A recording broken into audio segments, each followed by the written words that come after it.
Thutha wa mũmbunge wa Nyeri Ngũnjiri Wambũgũ kwambĩka rĩendekithia rĩa gũthuthurio kwa jaji mũnene nĩ kamĩtĩ ĩrĩa ĩrũmbũyagia mĩrutĩre ya wĩra ya majaji JSC igũrũ wa kĩrĩa augĩte nĩ gũteanĩria maumĩrĩra ma kura cia president.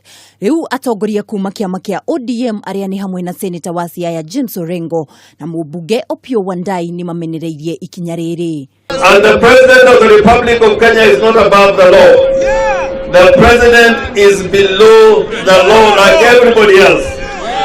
And therefore he is not going to intimidate anybody in the Republic of Kenya. Mĩario ĩno nĩ nyitĩtwo mbaru nĩ mũmbunge wa Alego Usoga Samuel Atandi akiuga matigwĩtĩkĩra ambunge a kĩama kĩa Jubilee kũrehe ndereti ĩno thĩinĩ wa bunge. National Assembly will not be allowed to discuss trivial, tribalistic, selfish and irrelevant agenda.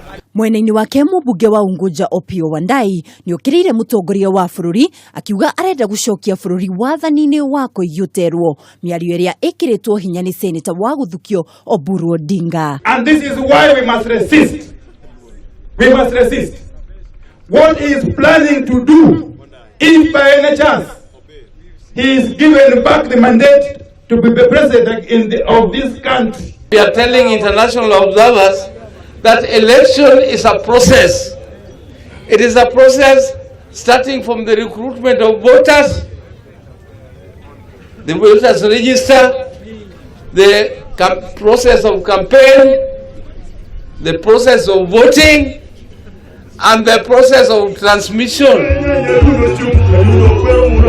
Handũ-inĩ ha Kameme TV, njĩtagwo Mwĩhaki Wadogo.